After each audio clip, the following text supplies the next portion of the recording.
Welcome to Norse Code, the #1 podcast for your Minnesota Vikings. I am your host and producer. My name is James Pagashnik. Thank you so much for listening. And on the other end of the tin can and string is our analyst and co-host. You know him from his work all over the internet, including from Zone Coverage and Optimum Scouting. Please welcome Arif Hassan. Arif, how are you tonight? I'm good. I mean, no, but close. How are you? Close. You're trying your best. It's just not good enough. I'm torn. I came away with a victory on Monday Night Football, but I also came away with a defeat. The defeat stings more, but the victory pays me better. Well, does it pay you enough to heal your wounds and help you live another day? Yeah, I'm willing to sell that amount of dignity for that much. Dignity and pride? No. Those things only hurt. They never help.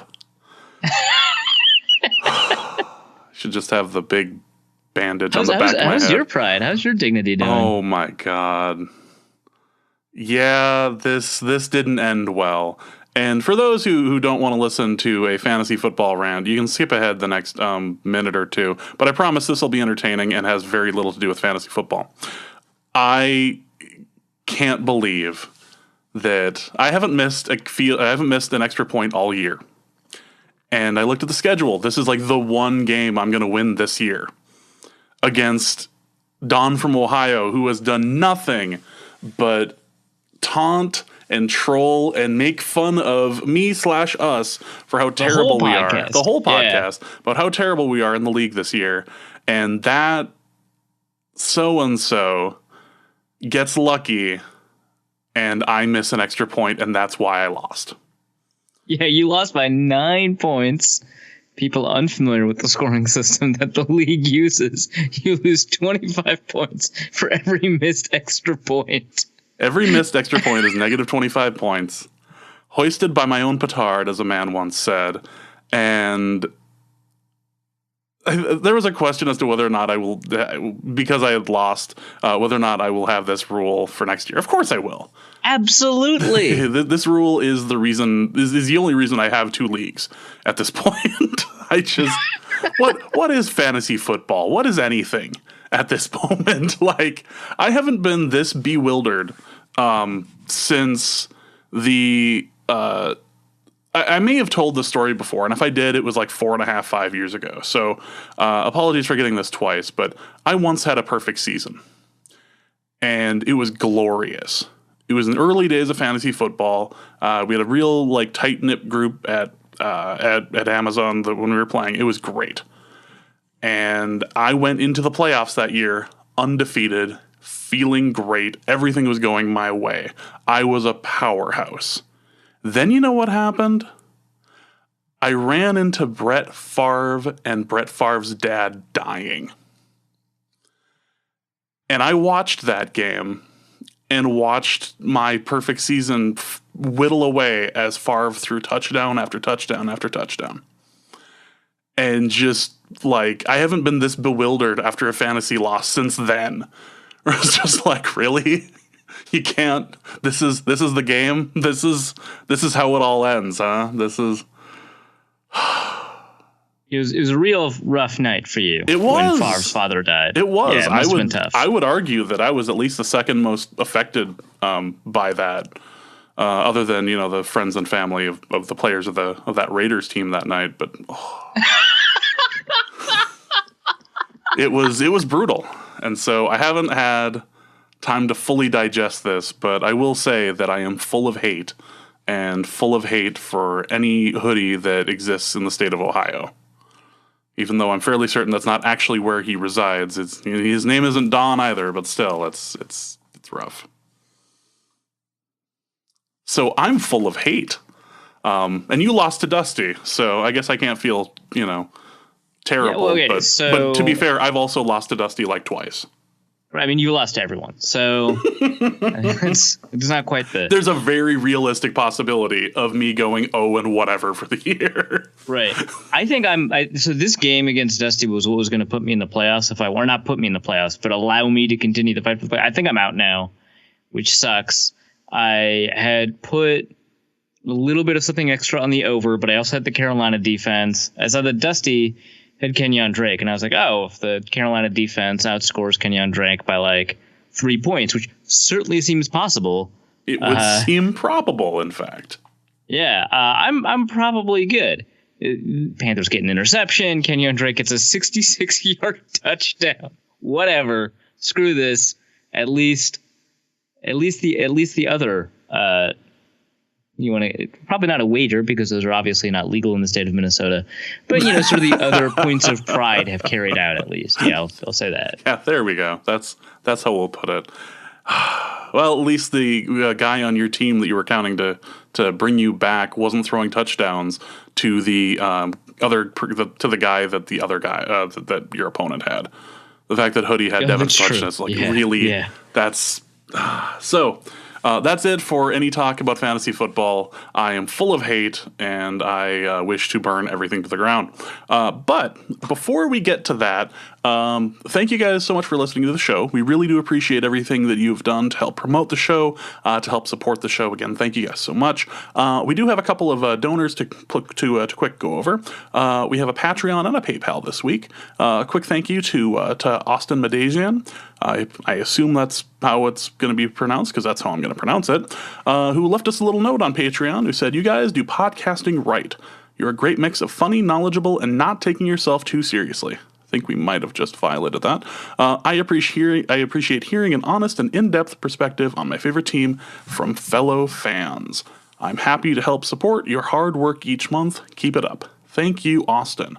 We also got a nice message and donation from Daniel Johnson via PayPal, who said, "Get off your butts and post an episode." Daniel Johnson, fair. Austin Medesian, can't wait for you to start giving to the correct podcast. Amazing that you've accidentally given to ours and left us this message clearly left for someone else. Thank you, Austin. We appreciate it. So now that we are filled to the brim with hate and we have thanked our donors, if you would like to donate to the show and help support us, you can do it in one of two different ways. You can go to patreon.com/NorseCode, which is through Patreon. It's a subscription-based service. You can donate for per month any amount of money you would like, whether it's just $1, $3.50 to help keep the Loch Ness Monster at bay, or untold amounts of money. We would appreciate it. Or if you would like to do it through PayPal, it's paypal.me/NorseCode. Again, we do appreciate it. We will read your message on the air as long as it's not too vulgar or pro Carson Wentz, and we will do what we can to help you out, get as many episodes of this show out as possible. We like to do this bi-weekly. Last week was a bit of an anomaly because it was a bye-week, and there wasn't as much to talk about, but we still cranked out a 2-hour episode on Friday. So if you have not had a chance to listen to it, the last episode, which ran about 2 hours, had all sorts of great content, including me asking a fantastic question, which then later bit me in the ass. So, go ahead and listen to that. It has our midseason awards. Really great episode, really great breakdown of the Washington game and kind of why we ended up winning it in the end. So, all of that aside, there are reports out there, and spoiler alert, as we're going to be going through this, we won against Washington, and Case Keenum played very well for about 3 quarters, 3.5. Let's give him that. Case Keenum. There are reports that Case Keenum is going to end up starting the Rams game coming up, and the announcement from Zimmer is not actually expected until Wednesday. There have also been reports that Zimmer has denied this. What can we take from this other than dumb reports are dumb? Yeah, I'm not so sure I'll believe any report yet. So Jason Lockenfora reported that Case Keenum would be starting. Jay Glazer reported immediately after the game that the initial plan was for Teddy Bridgewater to play against the St. Louis Rams. Obviously, Keenum's game will have an impact on that decision. Zimmer's indicated that he's told no one, so I'm not really sure where the Lockenfora report comes from because he isn't typically the guy who breaks sort of Vikings news very often. It's Jay Glazer, and we'll see stuff from like Albert Breer and Ian Rappaport and occasionally Adam Schefter, but not as much Jason Lockenfora. So that's kind of interesting. I don't think Zimmer's going to announce it to people, like the media at large on Wednesday. He's going to announce it to the team. I imagine that at some point something's going to leak out from the team, probably on Wednesday, about what that decision is. Not necessarily. Sometimes people keep it close to their vest. But, it's 53-man team, 10-person practice squad, plus all the affiliated staff. Good chance that like something leaks out on Wednesday. And so it might be an unofficial announcement. But for now, I would say that the Lockenvorer report is something I'm taking with a grain of salt, but not something I'm saying is wrong. I kind of understand why the team would want to stay with Keenum after that Washington game, even if maybe I kind of disagree with the process of what that decision would be. So if we were to create like sort of a probability meter, you would be kind of wavering in the direction of Keenum over Bridgewater. But I wouldn't say we've moved quite there yet. No, and there was a thought thrown out there on Twitter that the reason why Case Keenum was playing in Washington was twofold. One, just to give Teddy another week, and two, because that field is deadly. That's a terrible field for anybody to play on. So why would you risk somebody who just came back from terrible knee surgery and have their first game be on it? And if that's the case, then that's interesting. But I guess if you're trying to play the hot hand though with Case Keenum, Case definitely gave you a lot of good takes to take away this week. Yeah, no, for sure. He's definitely. I think Eric Thompson tweeted out essentially that he's provided enough ammo for either both sort of sides. Side of the divide. Yeah, it's perfect. It's the most Vikings thing that we've seen. I would.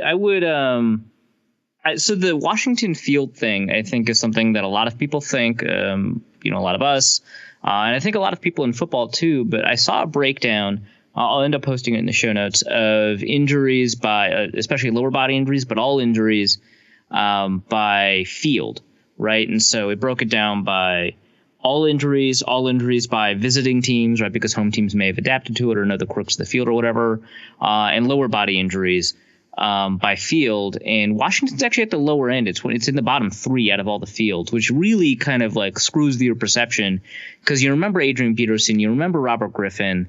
You remember a couple of other injuries, but, Adrian Peterson, like Dejan Gomez, like pulled at his leg. That probably caused it, right? RG3, that first injury, occurred kind of naturally, but the second one, or the re-injury or the whatever, occurred because he was rushed back too soon. That has not much to do with the field. So I kind of find it interesting that our perception doesn't quite match with the data on that one. Maybe our perceptions are still more correct, but it could just be sort of a high-profile injury thing. Don't know. But, if that's the reason the Vikings decided to, stay back from Teddy, which is something people have been talking about for a while now, I can see it. I think it's beneficial to play him earlier rather than later, and to play him at all just to see sort of what the thoughts are. We've kind of rehashed a bunch of that. As for Keenum, man, I don't know. What did you think? That was quite the game. That was quite the performance, and it was kind of telling that this was the last time that, or this was the first time that a Viking has thrown for 300 yards and 4 touchdowns since Brett Favre at the very end of, very very beginning of 2009, right before that Cowboys playoff game. It was the last game of the year against the Giants, where we just dominated them, and then he sat in the middle of the third quarter, which admittedly I was kind of waiting for. I kind of wanted to see, if Keenum hadn't thrown those 2 picks, I kind of wanted to see Bridgewater come out and just play for a little bit, admittedly. Get warmed up, essentially. Yeah, like, I think Ted Glover had posted something along the lines of, Teddy's victory formation would have been nicer than Case's, I'm just saying. Yeah. Savvy move by Keenum to keep the Vikings in a competitive game as opposed to a blowout, so that Bridgewater doesn't see the field. Well, yeah, really veteran move there. I was explaining to somebody who doesn't necessarily watch football. I was like, listen, the quarterback for the Vikings has all of this just breathing down his neck. So I'm expecting him just to play like lights out amazing. Like he knows that the next man is up and ready to go. And for 3 quarters, by God, he was doing just that. At one point, he had as many incompletions as he did touchdowns. He was doing really well, but boy, he he's the perfect example of one of those quarterbacks. And I'm not saying he has the same tendencies as Jay Cutler. I'm not. But Jay Cutler is another one of those people that like is a great quarterback, except he does that one thing. And Case Keenum has that too, where you watch it and go, where was that going? Like you're incredibly accurate, or you're getting bailed out by receivers all the time. And it helps that Josh Norman is 4 steps behind everyone on this team. But boy, his 2 picks in a row were just bowling shoe ugly. Yeah, and there were 2 other throws in there that I would count as interception worthy. And I think Kian Fay, who's not a fan of Keenum and a huge fan of both Bridgewater and Bradford, had said were also sort of interceptable passes. It's something that he charts sort of every year in his QB prospectus. It's actually really good stuff, because interceptable passes is more important than interceptions in terms of bad decisions, because those bad decisions going forward kind of predict future interceptions better than actual interceptions do. So, something bounces off a receiver's hands becomes an interception. That's not interceptable. If it bounces off a defensive back's hands and was dropped, then that is interceptable, that sort of thing. And I think Kian, maybe went a little bit too far in his analysis because, he's saying 4 interceptable passes. That's a really important thing to point out. 4 touchdowns to 4 interceptions is actually a fairly poor stat line because interceptions hurt more than touchdowns help. Because there's multiple ways to score. But then, Kian goes on to say, hey, those touchdowns, those were actually fairly easy throws aside from the one to Thielen. Great throw to Thielen, which I think we can all agree. But, the David Morgan touchdown, that's all scheme, which I think that's a fair argument. The Jarius Wright touchdown, that's, screen pass. He didn't have to do anything, which fair argument. And Diggs was wide open, which I don't think that's a completely fair because it's a throw to the opposite side of the field on the outside. It's not necessarily an easy throw, but he does have a little bit of wiggle room. Yeah, that's still a placement issue. Yeah. Right. But, the thing that's more important than that are the big plays that preceded those touchdowns, right? A perfectly thrown in stride pass to Thielen deep downfield, a great slant throw ahead of Diggs, another big throw to Thielen. Like those are throws that Keenum made. That certainly helped a lot. Now, he did rainbow another deep throw. I think he had 4 deep shots. 3 of them were complete. One of them was like rainbow deep. It forced Thielen to slow down. It was kind of annoying, but whatever, right? Big throws, big plays, good stuff. And so the touchdowns, maybe they're easy, but to get into position in the red zone to score 5 times, a lot of that had to do with Keenum. So I'm not going to say, take away 3 of those touchdowns, add 2 interceptions, and that's his, true stat line. That's not really fair. But I will say that I think his performance is erratic enough for us to say that, the 117 passer rating that he got from that game is not a good representation of how well he played that game. Because I think he made a bunch of mistakes. He actually didn't have that many average throws. They were either really good or really bad. And you can get quarterbacks like Cutler who end up carving out a surprisingly average-ish career as a result of it. You can get quarterbacks like Favre who carve out a Hall of Fame level career out of it, or you can get quarterbacks like Fitzpatrick where you've got moments, but mostly it's just a bad career. They're all gunslingers, but caution and risk and whatever. Like it depends on the quarterback themselves, and I think. Keenum's inherent sort of arm strength limitations will end up careening more towards risk as time goes on. So I would say I understand why you'd go with Keenum in that scenario. I would just disagree with it. It's so difficult to be like, wow, 117 passer rating. Well, there's the bench. But like it's so difficult to just say that and do that. But I would argue that he didn't play well enough from a throw-to-throw perspective for me to say it's unambiguous that he should start. I wanted Teddy to start this game, and I'm kind of backing off a little bit. I think that Keenum has done enough to show that there should be a genuine week-long quarterback competition for the Rams game. But it sounds like Zimmer's already decided. And so that's going to be kind of interesting that he's already decided. Yeah. One thing that I don't like talking about in terms of like how to run football teams and stuff like that is like morale and player reaction, stuff like that, because I don't have as much access to it, and it's very difficult to like falsify or verify these kinds of statements. But I do think it is possible that if you name Bridgewater as the starter, if it weren't specifically Teddy, I could see how that could be like demotivating, right? Like, how are you supposed to win a job when you just play the game of your life? You're having a career year for yourself. You're playing as sort of certainly a top half quarterback, maybe a top third quarterback, at least statistically, and you get benched for somebody who hasn't played in a year and a half. I could see how that would be demotivating for a lot of players. And if it weren't for sort of the consistent, history of Zimmer, having this reputation of holding players accountable and promoting players when it seems like they're ready and stuff like that, it could be even more demotivating. One of the issues that we had with Leslie Frazier is that he kept vets there well past their expiration date, and younger players didn't get a chance to start when they were playing better. But with Teddy, I think that's less true given just sort of how much love he has in the locker room and stuff like that. But I can see how that would be frustrating, especially if you're one of those younger players that hasn't taken a starting job yet. How well do you have to play in order to get that job? Because look at what Keenum did. So that's something also to potentially consider. But I don't think Keenum played well enough that he automatically gets that job. How much does this situation mirror the Super Bowl run that the 49ers had, where Alex Smith was the quarterback, he went down with injury, and they decided to roll with Kaepernick into the playoffs and into the Super Bowl, despite the fact that Alex Smith was ready? Yeah, so that's super interesting. Alex Smith was having a career year. He's having the best year of his career up to that point. Sure was. And gets injured. Well, I think wasn't a concussion. Maybe it was.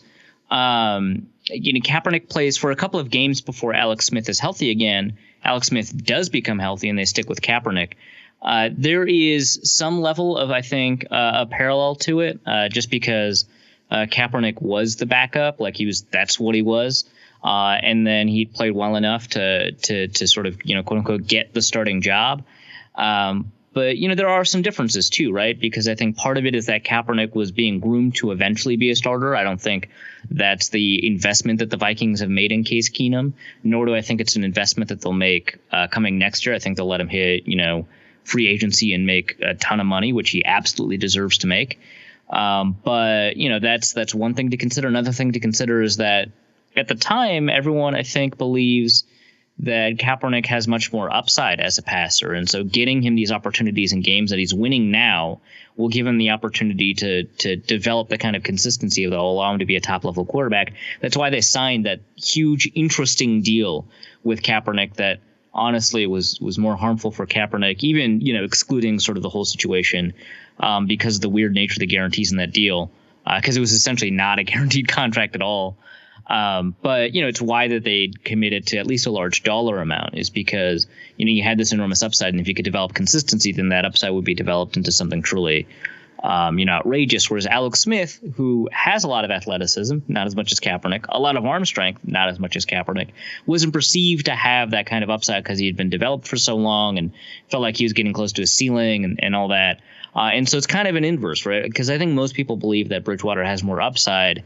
Not just based on his mobility. I mean, Keenum's a mobile quarterback. Bridgewater may no longer be mobile, even if he was potentially more mobile than Keenum coming in. And, he does probably have a little bit more arm strength, but it's not certainly a strength of his. But he has more upside in part because he's younger and in part because, Keenum continues to make these kinds of mistakes that Bridgewater, just generally speaking, does not make. Not that he doesn't ever make mistakes or ever throw interceptions or whatever, but he generally doesn't make the same kind of mistakes at the same rate, nor are they nearly as disastrous. And so he has already developed a consistency to his game that if he develops a little bit more explosiveness, which we saw in the 2016 preseason, he certainly ends up being sort of a better quarterback. So the valence on who has the upside is switched. It's a little bit different, but there are definitely parallels. And I think the differences between that comparison are really kind of what make this debate a lot more interesting than the Alex Smith-Colin Kaepernick debate. So that's it for this week's episode of Norse Code, where we discuss this part before the reveal. So next episode, the reveal will happen, and we'll have all sorts of things to talk about, and we will answer your stupid Twitter questions that include the phrase, "How does Teddy look?" We're a little tired of culling those from the herd. So we do have a game to talk about, and we've talked quite a bit about Case Keenum and his performance this week. Do you have anything to add about his performance, or do you feel like he was bailing out the defensive play that we were seeing out there? I certainly feel like that early in the game, especially because early in the game, that's when his throws were the best. I mean, because like he was throwing and stride and stuff like that. And he had, like, over the past couple of games, reined in that aggressiveness that he showed early in the season, in the preseason, in training camp.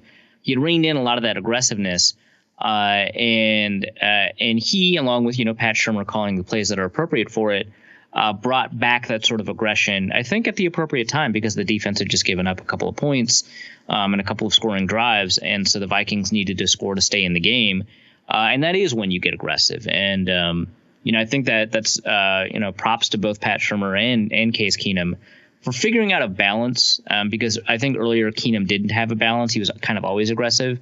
And now he's, more sort of situationally aggressive, where sort of the scoreboard kind of dictates the amount of aggressiveness you want to put on the field. And so, yeah, in that sense, I think that he did kind of bail out the defense. And then afterwards, the defense bailed him out. It was sort of a symbiotic relationship. It was nice to get that pick, and I really wanted the Kirk Cousins fumble at the goal line to turn into that. I know. Like just watching that would have been just a perfect moment of, okay, so we've slammed the door on this, and now we can kind of relax a bit as we just ran back 99 yards for a touchdown. Although kudos to the refs for not blowing the whistle on it, just because scoring plays are going to be reviewed anyway. But yeah. It did feel like Case was bailing out the defense for a little while there, which is odd, because we only see that happen in like Green Bay when we take a look at that, like the astounding play of Aaron Rodgers bailing out that god awful defense for Green Bay. Like, okay, yeah, you're providing the cushion, and the defense can struggle just a little bit, which I suppose brings up the question: was Washington's offense really doing just that much to frustrate us? Or was it a situation of our defense just not being on the ball? It's interesting. You take a look at a lot of defensive statistics, and, Washington, in theory, shouldn't have done that well. In terms of net yards per attempt and adjusted net yards per attempt, Washington kind of ranks low. I think 6.6 adjusted net yards per attempt, something like that. 3.0 yards per carry allowed. 5 of 14 on third down. Like these are things that make you think, yeah, Washington offense really struggled. But then they were 3 of 5 on fourth down, and they had a lot of plays in the red zone, which diminishes both your yards per carry and your yards per attempt. They took advantage of the field position that they had, and sort of a slightly deeper dive, and you're like, yeah, Washington didn't really struggle that much. And that's not what it felt like when we were watching it either, right? It felt like Washington kind of, especially early in the game, I think later in the game, things kind of firmed up for the Vikings, but early in the game, it really felt like Washington was having its way. And the missing piece of Everson Griffin was really, really important. It seems like it. What I find interesting, though, is you take a look at pressure rates. Kirk Cousins was the 6th most pressured quarterback in Week 10. Tom Johnson had 7 total pressures. That's pretty phenomenal. We also saw a bunch of pressures from Danielle Hunter. We saw a couple of pressures from Linval Joseph. He had 4. Brian Robinson had 4. There were 20 total pressures provided by just the front 4 of the defensive line by the Minnesota Vikings, and that ranks 6th in Week 10. You're like, well, but like, why was the defense so poor? The biggest missing variable is Everson Griffin. Well, take a look at the run stops. Yeah, the Vikings defensive line ranked 24th in run stops. And early on, it seemed like there was a lot of running success. Yeah, 3 yards a carry. But no one really thinks that early in the game that Washington was having a ton of trouble running the ball. No one actually thinks early in the game the Vikings had trouble running the ball. They only ended up with 3.3 yards a carry. But I think both teams were successful when they ran the ball despite that. And I think a lot of that has to do, Everson Griffin plays a role, especially in terms of edge run defense, which is, I think, where he was missed more. I don't think he was missed as much in terms of pressure. It would have been nice to have more sacks and turn of those pressures into sacks, which, is one way that he could have been missed. But I think there were ways that where Everson Griffin was not a big part of the explanation for how poor the defense was doing. I think early on, the defense was surprisingly poor at figuring out when plays were dump offs or screens. Usually they're very good at stopping those at the line of scrimmage or even behind the line of scrimmage. They did a poor job of doing that. I think that they were just late to their assignments a lot of times. And I think the linebackers in particular were frustrating because I think Xavier Rhodes played well. Trey Waynes had a really good game. Mac Alexander had a phenomenal game. He did give up, sort of one big play. Anderson Deo had just this hilariously good game. Harrison Smith had a pretty good game. And I think it was really on the linebackers. I think that they kind of missed their zone landmarks. We saw Anthony Barr in particular do that on a big play. I think Kendricks also missed his zone landmarks. We saw them miss a couple of tackles. Anthony Barr, I think, made up for it in some of his run defense and in particular his ability to rush the passer. But, for the most part, that was a problem.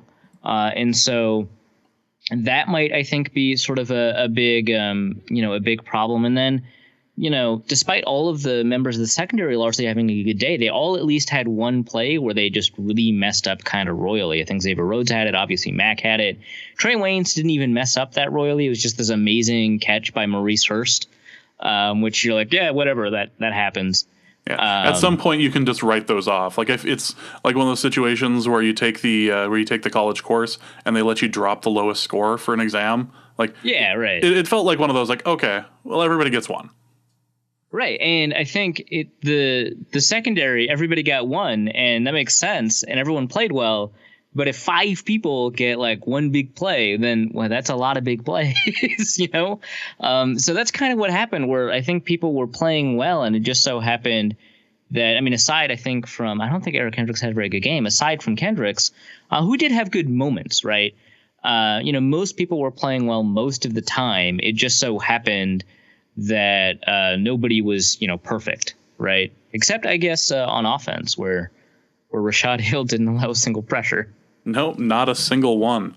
Let's switch over to the offense real quick. And once again, the offensive line did not allow a sack on Case Keenum, which is phenomenal, actually. Now let's be real here. Keenum was running for his life a couple of times there, but at no point was he sacked. So that's kind of impressive. And the line also assisted in over 100 yards rushing again this week. Yeah, no, for sure. I think the offensive line played a big role in helping the Vikings out. It kind of surprising. You take a look at the right side of the line, Joe Berger and Rashad Hill, and they didn't allow a single pressure. Berger's been kind of declining. Rashad Hill's the backup right tackle. Mike Remmers should have been there.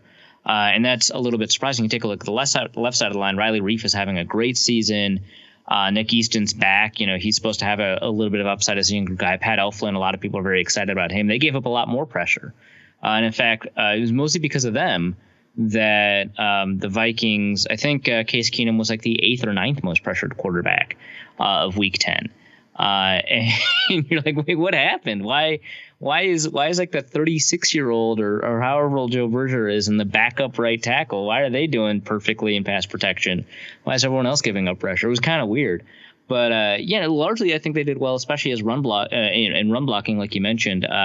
They created a bunch of really important running lanes for Latavius Murray, where he was able to almost single-handedly kind of drive the Vikings forward, get a touchdown on a drive. Jerick McKinnon did a nice but not amazing job generating a little bit more yardage. Just generally speaking, I thought they did a pretty good job. David Morgan, it was probably his best game as a blocker. I think Zimmer ended up saying that too in the presser, which is I think pretty significant because I think Morgan was actually kind of struggling this year as a blocker, much more than last year when he was doing really well. And so that was nice. So all those pieces that you don't pay a ton of attention to in terms of blocking, I think they really kind of opened things up. There were even moments where I think on one of the play action passes to Thielen deep early on, you had Kyle Rudolph in pass protection because it was a play action. It was supposed to look like a run, and so Rashad Hill down blocks into a tackle. Kyle Rudolph has to take on an edge defender in pass protection, and he does a great job, right? Jerick McKinnon was fantastic in pass protection. These are two people that you're like, I don't know if I trust them to do the thing, and they did the thing. And who was really important because it created enough time and space for the Vikings to create some explosive plays on offense. So, yeah, the offensive line, I think, was a big part of helping them win. The running backs were surprisingly successful despite, again, the 3.3 yards per carry. They just happened to have a lot of short yardage carries or successes that were sort of minimal gains. But they still kind of kept the Vikings on schedule, which is mostly what running games are for these days. They're not as much creative. They don't do as much in terms of creating explosive plays or create consistent chunk yardage. But they keep you on schedule and create like third and manageable situations that allow you to get additional first downs. And that's what the Vikings running game did today. They did that with some really good run blocking. Maybe Pat Elflin's best game as a run blocker. And he got to the second level really well, especially on some draws. Let's talk about our wide receiving tandem for a moment. Is this the best 1-2 punch for receivers in the league right now? There's a good argument for it. Early in the season, we were like, guys, you should trust them as a top 5 receiver pair. And people were like, well, I don't know if top 5. And it's like, well, if we go through all the pairs, there's probably not 5 people better than them. Okay, cool. Maybe it's the top 5. Halfway through the season, they're like, this might be a top 3 receiver pair. Some of that was by default. Some of the receiver pairs that people were excited about really fell off, like Jordy Nelson and Devontae Adams and or Randall Cobb. It's Jordy Nelson and insert wide receiver here. Right, that's the tandem in Green Bay. Yeah, and you're like, well, I guess it's not them. Like, well, what about Julio and literally anybody? And it's like, well, that's a good argument, but maybe not so much this year. We'll see. Well, what about Antonio and Martavis? And it's like, well, I guess not Martavis. He doesn't even want to be there. But Juju's showing up. Maybe it's Antonio and Juju, and like. You're having this debate about top 3, and Sam Otts, Pro Football Focus, ends up saying they're the top receiver pair. They're the only team with 2 receivers in the top 10 in wide receiver grade. That's pretty interesting. Adam Thielen is 3rd in yards per out run behind Antonio and Julio, but Stephon Diggs is in the top 10 in yards per out run as well, as nobody else has another receiver in that statistic either. So there's a good argument for it. I would still probably take Antonio and Juju Smith-Schuster, but it's not a super strong argument. And until Mohamed Sanu or Taylor Gabriel show up in at least a slightly more substantive way, which they did sort of last week, but on a more consistent basis, the Vikings have a really, really good argument. I think they're kind of unquestionably top 3, but I'm still hesitant to say that they're the top one. But PFF makes a really good argument for it. We'll link it in the show notes. Yes. Yeah, and who knows what that Atlanta team is? I don't know anybody who really, really understands what the hell that Atlanta team is. Including their offensive coordinator. No, definitely not. And it's still even a little bit difficult to figure out what's going on in New Orleans, where all of a sudden they can run the ball. They don't need to throw it 500 yards, and their defense, all of a sudden they have corners. You're like, where the hell did this come from? Right, and they've got a good safety in Marcus Williams, and they've got pressure coming up from up the middle. This was God's compromise. Like, okay, we're gonna give you Drew Brees, but you're gonna have terrible defenses every year you have him.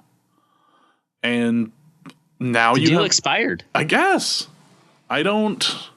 And the year they did have a good defense, they made a deal with the devil with Greg Williams. So I mean, it's a thing here, but it's peculiar. Anyway, back to the game. Is there anything else that we should discuss as far as the victory goes? Like, Minnesota did enough. Washington came up short and kind of surprised us on a couple of 4th down plays early. Is that just Gruden's style, or was he just unsure about the kicking game? It's actually a good question. I think from my understanding, they were just being aggressive. Like, Gruden doesn't typically do this. Washington doesn't typically do this.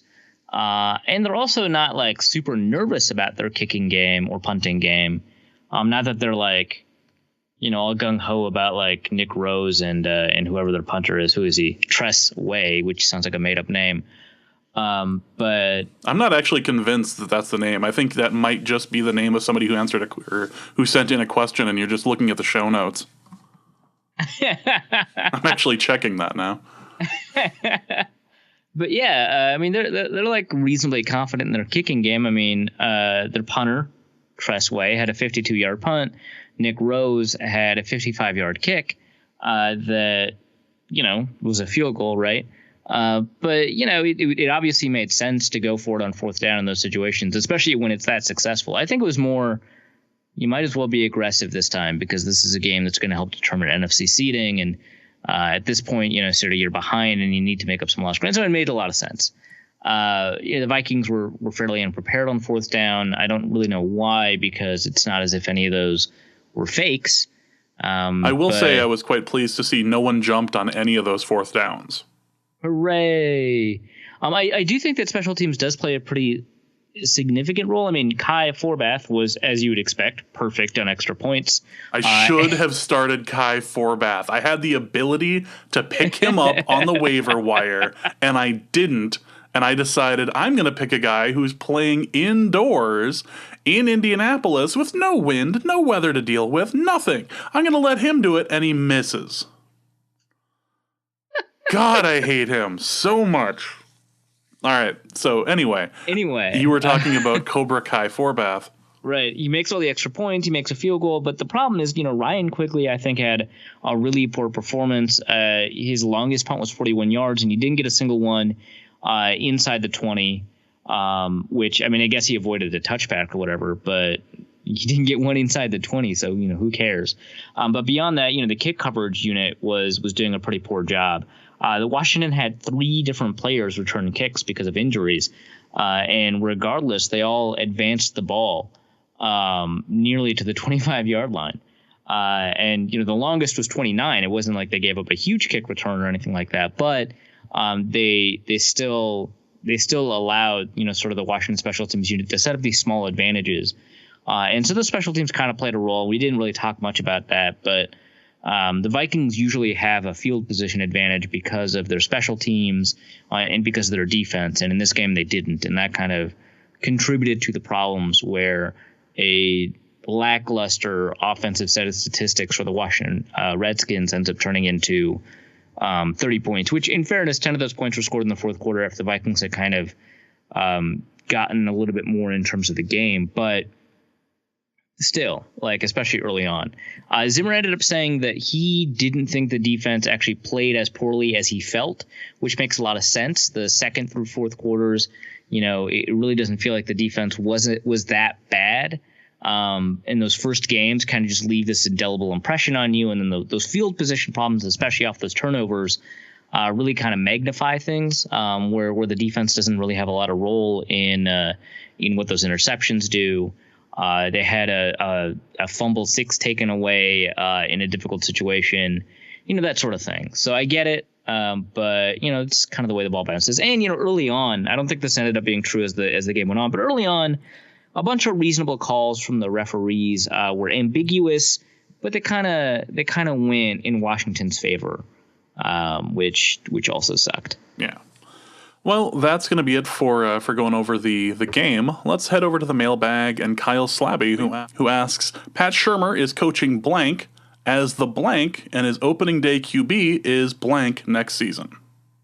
Oh, no. Mm-hmm. Pat Shurmer is coaching the Browns as the head coach. Right, that's what the as though, right? Mm-hmm. And his opening day QB is Deshaun Kaiser, and he's going to make him look good. Pat Shurmer is coaching. They're going to rehire him. The Buffalo Bills. What? They wouldn't fire their coach after 1 year. Oh, I suppose you're right. Yeah. I was thinking that he was on year 2. No. Totally fair. Pat Shurmer is coaching the New York Football Giants. Yes, great. That's even better. As the head coach, and his opening day QB is still somehow, in defiance of God's will, Eli Manning. Yeah, but they got Baker Mayfield as his backup. It's fine. Oh, he's going to win 2 Super Bowls for him too. It'll be great. Raul, I like yours way better than mine. Raul asks via email, is it smarter to turn to Teddy after a bad Keenum performance or a good Keenum performance? Is this a dumb question? Raul, it sounds like a dumb question. I don't think it is. It's smarter to turn to Teddy after a good Keenum performance from the perspective of like process. Like if you don't think Keenum can sustain this all the way to the Super Bowl, you have to figure out what you have in Teddy, et cetera, et cetera, et cetera. But in terms of like player motivation, like I'd mentioned earlier, it's a bad idea. But if you value certainty more than you value sort of the potential risk of gambling on whether or not there's upside, then of course you have to wait until the bad Keenum performance occurs. I prefer not to wait until that happens, and we're getting like closer and closer and closer to that being the reality as he's getting closer and closer to creating many more turnovers. Now, mind you, in this case, it came with a couple of touchdowns and and the touchdowns aren't as valuable as the good throws that put him there. But I still think that we're kind of in a territory where he's getting much more interception happy as time goes on. Yeah. He's getting into a situation where his receivers are no longer able to bail him out as consistently as they were in the beginning of the season. John Belk. Hey, Arif, let's have you justify a take. This is fair. This is a great question. John Belk asks, and this is not a 280 character tweet from Twitter. This is an email. So you are allowed to email us as well. We're just not going to tell you the address because I want to cut down on these. So John, kidding. John Belk asks, I've been wondering about Arif's assertions that the Vikings are the only good, quote unquote, team right now, and so are one and doneers and not Super Bowl contenders. Maybe the Vikings are only 10% to win the Super Bowl with Case and 20% with Teddy. But even with that large a gap, I don't think it's accurate to see they can't with Case / a good team and can with Teddy, a great team. I'm one of the biggest Teddy homers there are, but this seems like a surprisingly old school / binary thinking from Arif for someone who usually deals in probabilities. Arif, justify your take. Yeah, that's totally fair. Okay, so to contextualize a lot of this, the Vikings are currently, I think, before the update, they always do updates on like late Tuesday, are only like 6th in DVOA. They are 9th in defensive DVOA. I expect that to go down a little bit, and 11th in offensive DVOA. Obviously, that'll go up a little bit. But we really think, and I think it's probably fair to think of the defense as top 5 and the offense as top 10. And I think that if you take a look at defensive success rate or drive success rate, that actually more closely matches our perceptions. And I'm a really big fan of drive success rate because it contextualizes things in the context of creating first downs. And I mentioned that on I think it's the Zone Coverage Football Machine, whatever, my other podcast with Andy and Luke. And I talk about sort of the breakdown of that statistic and why I like it a lot. That I think tells us that the Vikings are a pretty good team. And I think that in net drive success rate, they're 6th or 7th or whatever. That puts the Vikings at, according to Football Outsiders, winning the Super Bowl 5% of the time. 10% is a reasonable but generous estimate. But if you improve the offense, you really have the ability to improve the overall net drive success rate. You have the ability to improve the overall sort of net DVOA, and you've got a top 5 offense and a top 5 defense. And very often when you had a top 5 in both, according to DVOA, I think like I did a look at this like a couple of years ago. But if you're top 5 in both, you've got like something like an 80% chance to win the Super Bowl. It's like wild. Obviously, I don't think that's, or I should say 80% of the ones in the past have won. I shouldn't say you've got an 80% chance going forward, but it is a huge difference. And I think that's because it creates a level of consistency that you don't normally get in the playoffs. where you have the ability to fall back on one unit or the other. And so, the Vikings were probably closer because, again, those playoff odds were not updated for the most recent victory. Probably closer now than 5.5%. They're probably closer to 7 or 8%.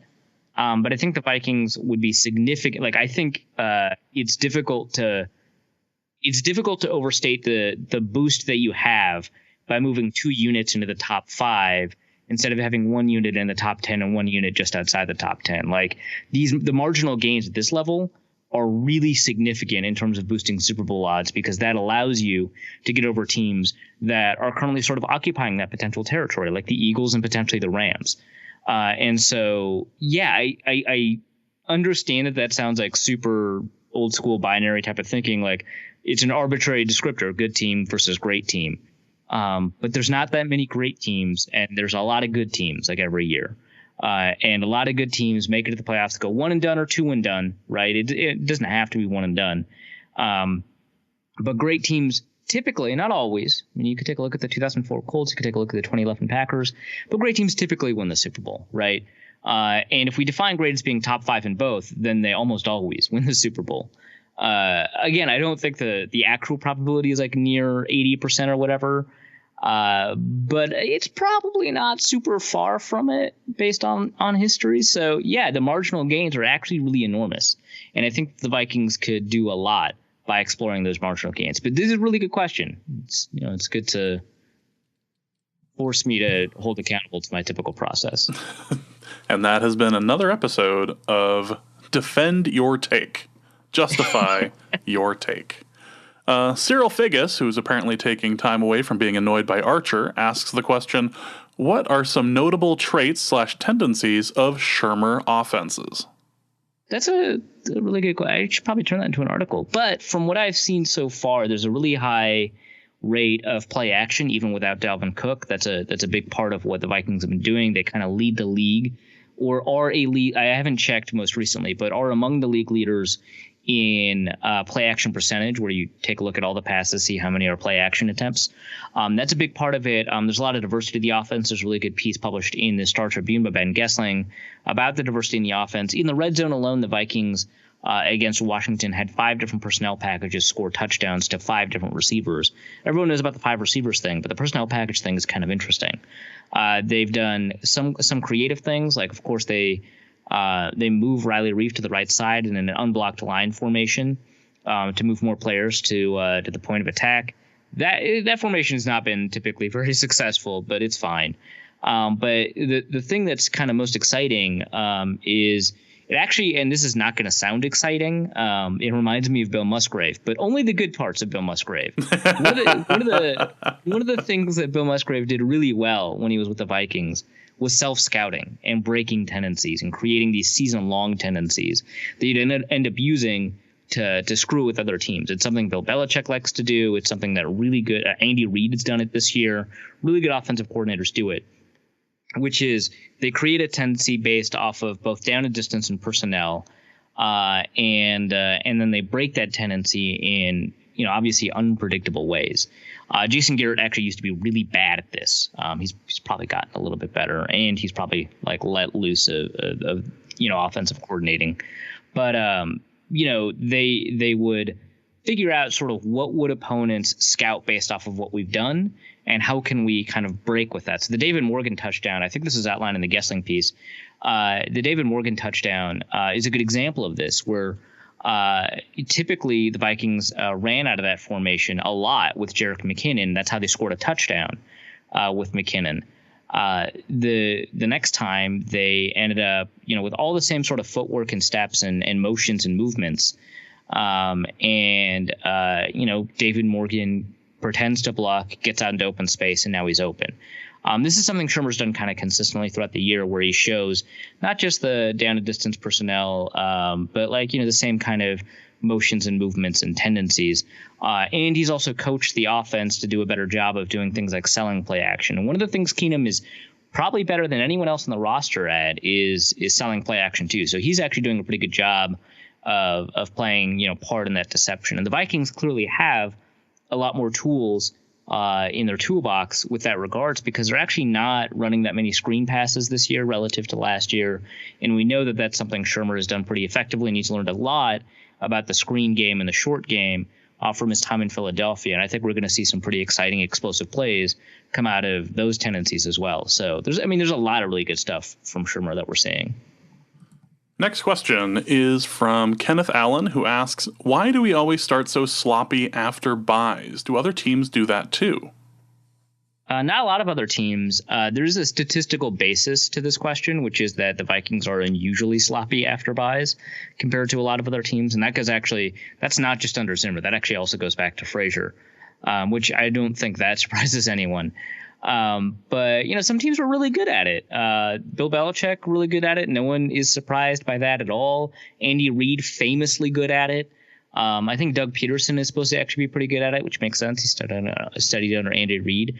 I couldn't tell you why the Vikings are, but I can tell you that your intuition is correct, that the Vikings are surprisingly poor coming off of buys. Maybe it's a poor bye week management. Maybe it's overthinking things. A lot of coaches might overthink things coming off a bye, underthinking things, treating it like any other week. Who knows? But at least this time they won. Yes. TJ on Twitter asks, who signs Keenum this offseason, and how loaded is the Brinks truck they back up to his house? You have to think this season has at least earned him Mike Glennon level money. Yeah, so this is interesting. I was thinking about the Mike Glennon deal earlier today and what led to it. And the thing is, Mike Glennon hadn't really taken meaningful game action since 2014 when he signed that deal. In 2014, he was the backup quarterback. And he was benched twice. Once at the beginning when they signed Josh McCown to start over him. Remember, people were excited about his 2013 season. They were like, look at those touchdowns. And he had a great touchdown interception ratio, really poor adjusted net yards per attempt, really poor yards per attempt, but a great touchdown interception ratio. And people were like, well, look at it. He could be, starter. He could be the quarterback of the future, third round pick, Mike Glennon. And then they signed Josh McCown to start over him. So they benched him. In 2014, Josh McCown gets a thumb injury, and he plays for 6 games, plays okay for those 6 games, and then they bench him again. And then he doesn't play in 2015 or 2016 in any meaningful way. And then they draft a guy to replace him, Jameis Winston, effectively, saying, no, we're not doing this. We're not doing this Mike Glennon thing. So they say multiple times they don't want Mike Glennon. And his rate statistics are actually just never all that good. He's actually better in 2014 than 2013 from a rate statistics perspective, but he never ranked better than 23rd in most of these advanced statistics, and he often ranked as low as 27th. And so, he wasn't exciting or anything like that, but he was young. And so he signed this deal with Chicago where, of course, they immediately bench him by drafting Mitchell Trubisky. They just have to wait a couple of games before they decide to formally bench him. $15 million, which ends up being the smallest amount of money that a quarterback signs for in free agency until someone signs a $6 million deal. So there's this huge gap, right? I think that we're going to see more money for him than we saw for Mike Glennon because I think Case Keenum is making a better case for himself. I guess no pun intended, but it was there, so in some ways intended. I don't want to really apologize for it. Yeah, right. Yeah. But Keenum is making a better argument for himself than I think Glennon ever did, and I think he looks better than this third-round pick who has overrated arm strength because he's tall. No one's going to confuse Keenum as having arm strength or anything like that. But, we see that you put him in the right system and he'll do well. I think Josh McCown was signed right after that insane season with the Chicago Bears and Tressman. And the Bears are like, we'd rather have Cutler do this amazing stuff. And, he didn't, but whatever. And that was the same season Nick Foles just did that. Nick Foles and Josh McCown were 2-3 to Peyton Manning, who had a record-breaking year in terms of touchdowns. So that was a weird year. And I think Case Keenum is having one of those weird years.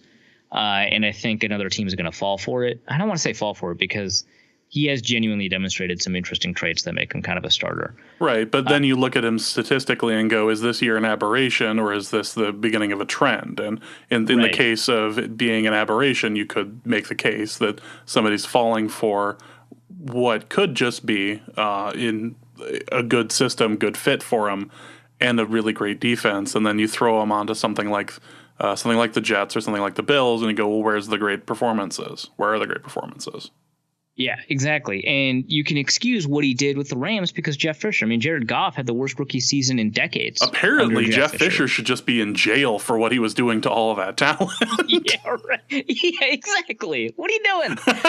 But we've seen this from Fisher before. Look what he did to Vince Young. But anyway, and Jake Locker. But anyway, this is just going to keep going if you keep naming names. I'm sorry. He ruined Norm Chow, offensive coordinator. Anyway, this is probably a spicy take. Let's go with Washington. They're going to pay him $18 million because the cap goes up. Right. And they're going to draft a 4th-round pick because they did it before. Why not? It works. Kirk Cousins goes somewhere else. Unfortunately, not San Francisco. Let's say he goes to Buffalo, and then Tyrod goes to Denver or something. This is fun. Let's keep doing. Let's play quarterback musical chairs. Who ends up on the Jets then? Oh, no one. No one. They actually don't start a quarterback next year. Yeah, they're just like, well, Wildcat. This is the one way. No. This is the one way we can just assure that we're going to get the number 1 pick and be able to throw it at a quarterback. We're just not going to start one. Yeah, right. We've tried this for so long. Turns out we keep winning. It's not really what we're about right now. No. We signed Jerick McKinnon in the offseason because he's got some experience throwing the football. So he's both going to be running the football and throwing the football. Anybody got a problem with that? Great. Vikings didn't need that many running backs apparently, so we're good. Next question is from Ted Glover, who asks, Team Duck Duck Grey Duck or Team Leapfrog? I gotta go Duck Duck Grey Duck. That was a better celebration. It was beautiful. Leapfrog, great. Leapfrog was great. The Duck Duck blank. I'm impressed that Ted said Duck Duck Grey Duck. Honestly, I thought he was gonna go the other direction. At this point, the only one who's waving the goose flag here is me. So I'm just standing back and letting you people do it. You're just grading the celebrations. If I'm judging it, no, I'm going Duck Duck Grey Duck. Like it's not even close. Like, don't get me wrong, Leapfrog was awesome. But there were a couple of players who jumped a little too early and like interrupted it. Like that could have actually that could have been a little bit longer. If they kept going a little bit more, yeah. That if they would have made it to like the end of the end zone with it. Oh, that's it, right? Mm-hmm. So if you put it up against the Eagles baseball celebration, which might be the best of the year, you put it up against the potato sack celebration. Potato sack was good, especially the falling. Yeah, the falling. Oh my God, that was so good. What are some other celebrations? Because I don't think the Vikings have the best celebration in the league this year, but I think they've got the top two. It's kind of like Adam Thielen and Stephon Diggs. They've got the best top two. Let's go to the next question from Don from Ohio, who asks, shredded steak better on pizza or a sandwich? Obviously a sandwich. How is this a question? It shouldn't be. You know why? Because he's a terrible person. His takes are terrible. His tweets are awful. I feel like he should be banned from the show. Like, why do I even follow him on? What is Twitter? Why does anyone tweet? Why do we podcast? No, it's sandwich. You don't want to chew that much on pizza. Next question. Gazanked on Twitter. Jesus. This got angry. Gazanked on Twitter asks, do you think Vlad... let's try that. Do you think he would have had a better tenure as a Viking if it weren't for the undue pressure he was put under after being named team leader by Teddy Bridgewater? Also, what's the best cereal? Cold or hot cereal? Do we even eat cereal at all? Thanks. Way to get 280 characters. That's good. James does not eat cereal because what he does is he commits crimes with cereal. One time I eat cereal every once in a while. Yeah, with water, so you don't eat cereal. It was one time when I had an infant keep me up all night. Yeah. Awful. Yeah. I don't pull out the parent card often, but Yeah, you have nothing to. It was unfair of Teddy Bridgewater to name Vlad Ducasse as the face of the franchise, but it was hilarious, and I think that's ultimately what crippled Vlad Ducasse's confidence. Also, he was bad. That hurt his confidence That as well. also hurt his confidence too. The fact that he was not good at football. He's still in the NFL. I don't get it. Where is he playing? I forgot. But I remember tweeting about him like starting, and I was like, "This is not happening." I was like, maybe? I was gonna say, is he a Bengal? We're gonna look this up right now because I remember tweeting about it. And this is what it sounds like when we're Googling something during the show. It is Buffalo. I would claim credit for it, but I did just watch him play, so I should have known. But yeah, Buffalo. Yeah, good for him.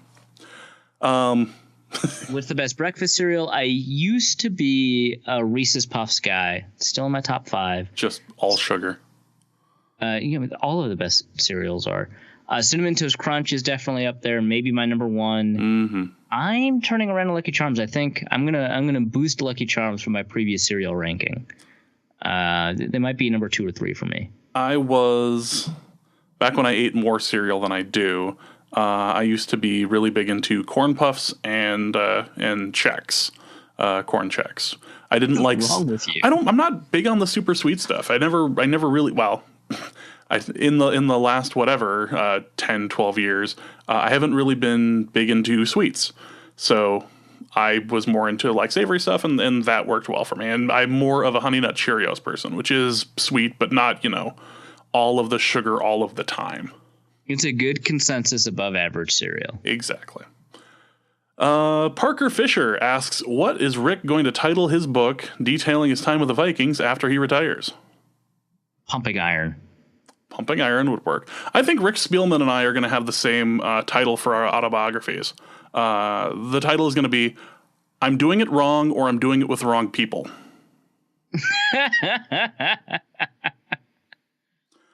Hisa0204 asks, what do we know about the nature of Everson Griffin's injury beyond foot? Is there a legitimate reason for concern long term? It doesn't sound like there's long-term ligament damage. Otherwise, Zimmer wouldn't have been so confident of his ability to play. And it sounded like if it was a playoff game or if Griffin was playing on a fast turf, that he probably would have actually played. Because the issue was creating speed that you could convert into power. So he had some difficulty with that. So from that perspective, it doesn't seem like it's a huge issue. From the perspective of it was injured at the very last play of the Cleveland Browns game, and he had a whole bye week and then another week to recover from it where he didn't really practice. That's surprising, and I don't think anyone really expected it because he walked off the field in his own power. He said he was fine, he was doing great immediately after the game, and so that was kind of weird, and that kind of gives rise to maybe a long-term concern. But given the way that they treated it and the way that it feels like if he had like a faster get off, he would have just played.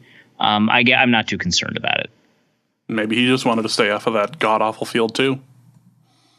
Right? The field that may or may not actually be god-awful, but certainly feels like it is. It's one of those mountains where it turns out it's actually really easy to climb, but just looking at it, you just go, God, why would anyone consider that?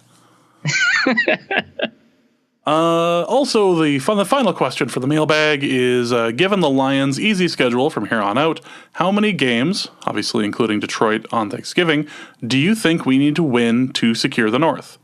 How about a bye in the first round? So the Vikings are 2 games ahead. I think that they only need to win 3, honestly, because the Lions would have to win 5 of their next games, and it is an easy schedule. You just take a look at the teams that they're playing, and you just reel them off, and they're super easy, except for obviously the Vikings. I'm taking a look at their Football Outsiders schedule ranking, and let's see. Yeah, it's number 1. No, it's number it's number 30. So that's the 30th most difficult. So it's the 3rd easiest schedule. So the variance in the schedule is number 1. So they consistently play easy teams, except for the Vikings. I don't think the Lions are good enough to win all of the remaining games. And so if we exclude the Vikings game, and so they've got 7 games, and we exclude the Lions game for the Vikings, they've got 7 games or 6 games. No, 7. God, I'm having difficulty counting. Then if the Vikings win 3 and the Lions win 5, the Vikings hold, assuming that the Lions game at home is a tie or whatever. The Vikings hold the tiebreaker because of, I think, divisional wins and conference wins, depending on which of the 3 teams they beat. So I think they only need 3. I don't think the Lions can win 5 of 7 or 6 of 8 or anything like that. But if the Vikings win 4, it's pretty safe. It almost seems doable, considering we have 2 games against the Packers and the Bears. So it could be feasible. We just need to knock 2 off. So if we run it, we could easily get it. But boy, this is turning real, isn't it? Like, it is. This isn't just, we're doing fairly well in the early part of the season, but let's just kind of guard ourselves because we don't want to find out later that we were really wrong and then we're not going to make the playoffs and blah blah blah. Like, this is turning real pretty quickly. Yeah, no, it's very interesting. Like, A, that the playoff race is competitive just because of how easy the Lions schedule is, but B, the Vikings are, I think, still the number 2 seed in the NFC. We are indeed. It's really wild.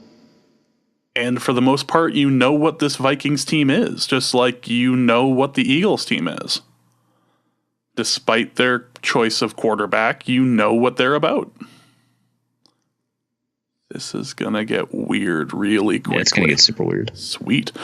All right, so that is going to be it for this edition of Norse Code. We will be back later in the week with an episode with Dusty and Arif. It was nice to have a couple weeks break. You guys had your fun over in London while I sat here stateside and listened to Ryan Leaf talk for quite some time. So, we're all doing our part, I suppose. It was fun to listen to your episodes.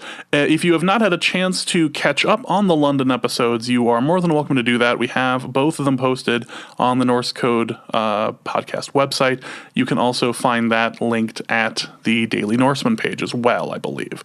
So go ahead and check that out. Arif, do you have anything to plug before we wrap this up? Not really. I'll figure out what I want to write, and then I'll write it. That is just non-committal genius right there. I like that. I haven't decided, but it'll happen. It has to happen. I have to get paid. I have to eat. Yeah, right. Yeah. Certainly some written content will go up under my name. I trust the process. Oh, really? That's okay. We're just going to end here because otherwise takes are going to start getting angry, and I'm just going to start calling out Twitter people again. So for Arif, for Dusty, my name is James. Thank you so much for listening. We will see you later this week with our preview of the Rams game and the discussion of the snake eating its own tail that is the Teddy Bridgewater saga. So for all of us, to all of you, thank you so much for listening, and demand excellence. Demand Norse Code. And we'll see you later this week. Norse Code is the largest and only division of Norse Code LLC. You can find Norse Code on the Daily Norseman, SB Nation's Vikings blog at dailynorseman.com. You can also find it on iTunes, Stitcher, Google Play Music Podcasts, or wherever else fine podcasts are aggregated. Our Vikings blogger extraordinaire and generally useful human is Arif Hassan, who can be found on Twitter at Arif Hassan NFL. Our intrepid producer and occasional co-host James Pagachnik can be found on Twitter at Big Mono or curating the official Norse Code Twitter feed at NorseCodeDN. I'm your host with a firm grasp of the obvious, Dusty O'Connell, and my name is my handle on Twitter. If you'd like to donate a few bucks to the show, your one-time donation can be made at paypal.me/NorseCode, or a recurring monthly contribution can be made by visiting patreon.com/NorseCode. Please visit our website, NorseCodePodcast.com, where you'll find links to our Facebook and YouTube pages, along with the episode archive and some other good stuff.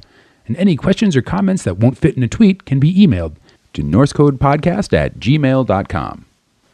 And on behalf of the entire Norse Code staff, thank you so much for listening. Our formula is this. We go out, we hit people in the mouth.